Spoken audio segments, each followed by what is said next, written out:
They said the tank that would change Ukraine's war would arrive with a lion on its shield and German precision in its bones. And then one morning, the Leopard prowled into the frame, sleek, angular, almost understated, and the battlefield took a breath. This wasn't just another piece of armor. This was Europe's heavyweight, the main battle tank that defined the Cold War's endgame and the post-Cold War export boom, now rolling east into the most surveilled, drone-haunted battlescape in history. The question wasn't whether Ukraine could use the Leopard, it was whether Ukraine could reinvent it. Here's the twist. It did. The Leopard went to war expecting to be a battering ram and found itself cast as a scalpel. It was designed to punch holes through armored divisions and sprint for the deep objective. Instead, it became the grown-up in a battlefield run by quadcopters, improvisation, and geometry. The sound you're hearing isn't just a diesel turbine, it's doctrine being rewritten in real time. To understand why the Leopard matters, we need to rewind. In the 1970s, West Germany set out to build a tank with a radical idea. First see, then hit, then survive. The result, Leopard 2, paired a 120mm smoothbore that would go on to arm most of NATO with superb optics, a fire control system that turned moving targets into solved equations, and armor designed to keep the crew alive while everything else burned. It inherited the lessons of the Leopard 1, lighter, faster, a hunter's tank that believed you can't get hit if you're not there, and fused them with a late Cold War realization. Sometimes you will get hit when that day comes. Put the ammunition behind blast doors and give it a roof that vents the anger away from the crew. For decades, the Leopard sat like a heavyweight champion between bouts, loved by armies, misunderstood by casual observers. Then Russia invaded Ukraine. Europe woke up. And suddenly, a Leopard coalition formed. Germany, Poland, Norway, Canada, Spain, and others, smashing through years of hesitation. In came the two A4s and two A6s. The latter, with the longer L55 gun, and the kind of muzzle energy that makes armor planners lose sleep.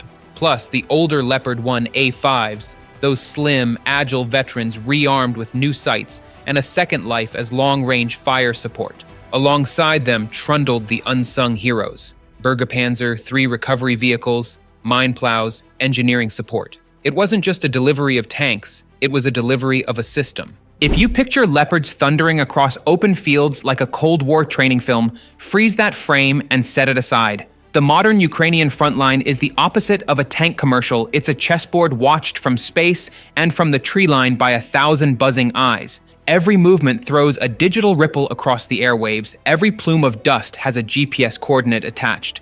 The first thing the Leopard learned in Ukraine was humility. The second was patience. When the war moved from sweeping counteroffensives into a grim campaign of trenches, mines, and cheap kamikaze drones, the Leopard had to stop thinking like a fullback and start thinking like a sniper with armor. Tanks became pop-up artillery. Sprint to a defilade, elevate the gun, drop a programmable airburst or a high-explosive shell into a firing point, reverse out, relocate, repeat. Leopards, especially the two A6s, excelled at this. Their stabilization and optics meant they could put steel on a target quickly, even after a short halt, and their thermal sights turned evening haze into target practice. It turns out the best way to keep a multi-million-dollar tank alive in a battlefield full of $500 drones is to make every exposure count, and every exposure brief. The Leopard 2's design helps. Ammunition sits segregated, with blow-off panels in the turret bustle. The crew works in a well-protected citadel with rational ergonomics and excellent situational awareness. For Ukraine, that meant crews who could take a hit and live to fight again. And, crucially, tanks that could be recovered, repaired, and returned. If you've ever seen a Leopard with a scorched turret roof being hauled back behind the lines by a Buffalo recovery vehicle, you've seen the hidden metric that matters more than any infographic: survivability measured in return to service days. This war is an industrial marathon. The tanks that can be fixed quickly are the tanks that change campaigns. Ukraine also leaned into the Leopard's ammunition bench. The 120mm family is a Rosetta Stone of modern fire support. Long-rod kinetic penetrators for heavy armor, multi-purpose high-explosive rounds with programmable fuses for bunkers, trenches, and light vehicles, and old-school HE that still does unspeakable things to field fortifications. In urban fights, where a street corner hit a machine gun nest, Leopards used airburst settings to shred cover without having to push the nose past the intersection. When Russian armor massed, the two A6s brought the long reach. When infantry needed a steel handshake against a reinforced position, the tank's HE turned concrete into smoke. If the 2A6 is the heavyweight, the Leopard 1A5 is the middleweight with a jab. On paper, that 105mm cannon and thinner armor look unforgiving in a drone-saturated battlefield. On the map, the story is smarter. The 1A5's modernized optics and fire control make it a stable gun platform at distance, and Ukraine tucked them into roles where you don't need to brawl, second-line overwatch, indirect direct fire, shoot and scoot harassment against vehicles and strongpoints. Think of the Leopard one like a rifle on a tripod. Older, yes, but dangerous when it sees first and fires first. One Ukrainian officer described it like this: "It's a pickup truck with a laser and a cannon. It doesn't headline the fight. It makes the fight possible." And yet, for all the doctrine and sensors, there's the drone problem. Nothing with an engine is safe under a sky full of FPV kamikazes and loitering munitions. The Leopard's counter was layered. Add slat cages and anti-drone screens over vulnerable surfaces. Wire in electronic warfare teams ahead of tank operations. Escort with gun trucks that look like Mad Max designed a phalanx. And most important, bring the tank's exposure time down to seconds. The Leopard's smoke systems, grenade launched and engine injected, suddenly became as important as its gun. A run might look like this. Drones spot a Russian firing point. A reconnaissance team plots a fast approach and a firing angle. Two Leopards ghost forward, pop smoke to break line of sight, roll into their shooting nook, fire 3 rounds in 15 seconds, then slither backwards under a fresh curtain of smoke while quadcopters chase phantoms. It's not glamorous, it's survival and lethality by choreography. Logistics made the choreography possible. You don't just send Leopards, you send the ability to keep them purring. That meant spare parts pipelines, field-level maintenance with Western advisors, and depots close enough to the action to matter, but far enough to survive. It also meant training. Ukrainian crews transitioned onto Leopards with the kind of compressed syllabus that would give a peacetime commander heartburn. Learn the gun, learn the systems, learn the playbook, then go learn the enemy. The speed of that pipeline is a quiet triumph. Tanks aren't just steel, they're language and habit. Ukraine learned to speak Leopard fast. There's a cultural piece too. The Leopard is not a mythical beast. It's a system born in spreadsheets and refined on proving grounds. But in Ukraine, it acquired a personality. Crews gave them names, painted them with humor or memorials, and learned which hulls had quirks and which turrets were rock solid. In a war where most footage is shot from a drone's indifferent eye, these tanks became characters. You see a Leopard take a hit, reverse through a shell crater like it's a driveway, and you can almost hear it grumble, "Not today."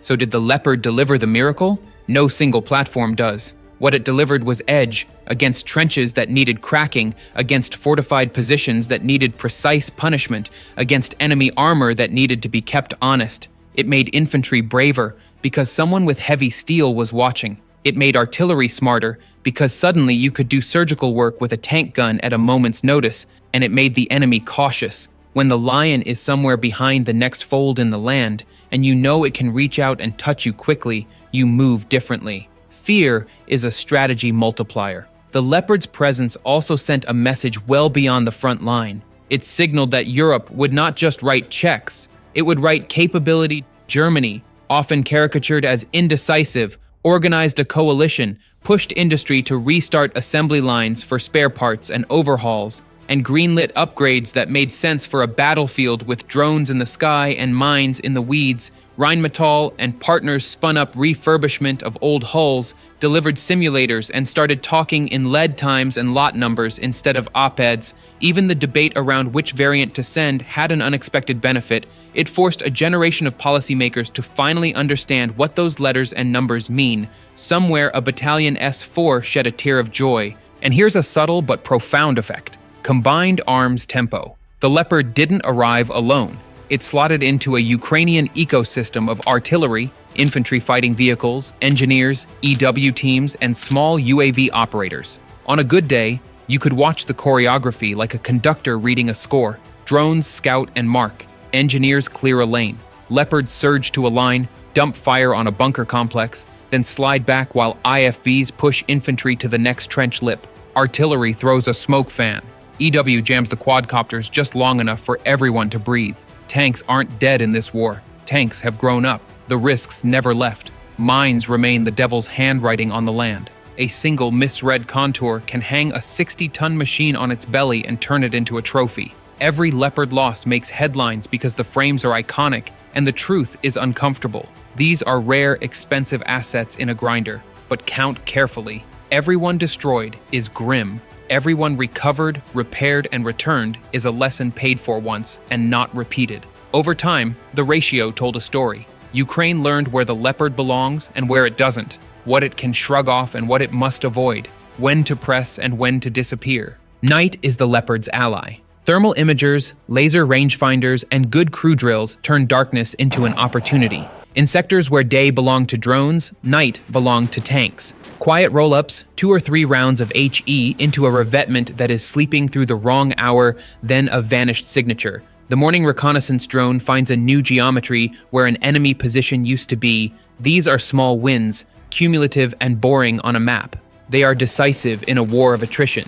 You can see the Leopard's fingerprints in the enemy's adaptation. More roof armor plates, more decoys, more dispersed positions. Russia learned to treat certain ranges as Leopard danger zones and thicken defenses accordingly. That's not a defeat, that's the point. Forcing an opponent to spend time and steel on countermeasures is its own kind of offense. Every resource poured into trying not to be hit by a Leopard isn't poured into maneuver. If you're wondering about the gun versus armor debate, the Leopard sat comfortably in the middle and smiled. The L-55 barrel and modern penetrators gave it the reach to defeat contemporary threats at useful ranges. The multi-purpose airburst shells gave it the flexibility to dismantle fighting positions without calling for artillery every time somebody ducked behind a wall. Pair that with the kind of first-round hit probability that turns firefights into transactions, and you get a platform that pays back the risk you take by rolling it forward. Tanks don't win wars alone. Tanks that make everyone around them better are worth their weight in time. And then there's the soft power of hard steel. Footage of Leopards crossing Ukrainian fields did more than score views. It proved that European heavy industry could still matter at speed. It restored a little of NATO's muscle memory. It told a generation raised on "tanks are obsolete" think pieces that the real world is messier and more demanding than any spreadsheet. There's a place for armored protection in a war where everything is seen. There's a place for decisive, protected firepower in a fight where every grenade can fly and every trench has a camera. Nothing about this story is neat. Tanks break, crews get scared, plans go wrong. A drone you didn't see because it was hugging the tree line can ruin your month. But the Leopard story in Ukraine isn't about perfection, it's about adaptation. This tank was born to duel Soviet armor in the North German plain. It's thriving in a world of FPV pilots and telegram channels because the people using it are clever, disciplined, and ruthless about learning. A Leopard is a hunk of metal. Ukraine turned it into a method. What happens next? The answer lies in industry, in training pipelines that never stop, and in doctrine that continues to evolve. If Europe keeps the spares flowing, if upgrades like better top attack protection and integrated counter-drone suites become standard, if ammunition stocks match the gunner's ambition, then the Leopard will keep paying dividends. If not, it becomes a very expensive statue. Wars are decided by logistics and learning curves as much as by heroism. The Leopard sits right at that intersection. There's a story soldiers tell after a long night fight. They'll joke that the Leopard is like a German sports car, fast until you hit a pothole big enough to have its own postal code. Then they'll get quiet and mention the moment the blow-off panels did their job, or the day the tank took a hit that would have killed them in another hull, or the time they watched a round land exactly where the drone operator whispered into the radio and the bunker just stopped. Those are the moments that make a machine more than a silhouette in a slideshow. Those are the moments that explain why this tank matters. So no, the Leopard didn't ride into Ukraine and win the war in a week. It rode in and helped Ukraine not lose, and then helped Ukraine choose where and when to take bites out of an opponent who had grown used to dictating the tempo. It changed how infantry moved, how artillery planned, and how the enemy slept. It forced decisions across a front line that punishes indecision. In a conflict that has become a trial of endurance and ingenuity, the Leopard's real contribution is clarity. It clarifies what heavy armor can still do when used with brains. It clarifies what Europe must build and stock if it wants deterrence to mean anything. And it clarifies a truth as old as steel itself. Technology bends toward the clever.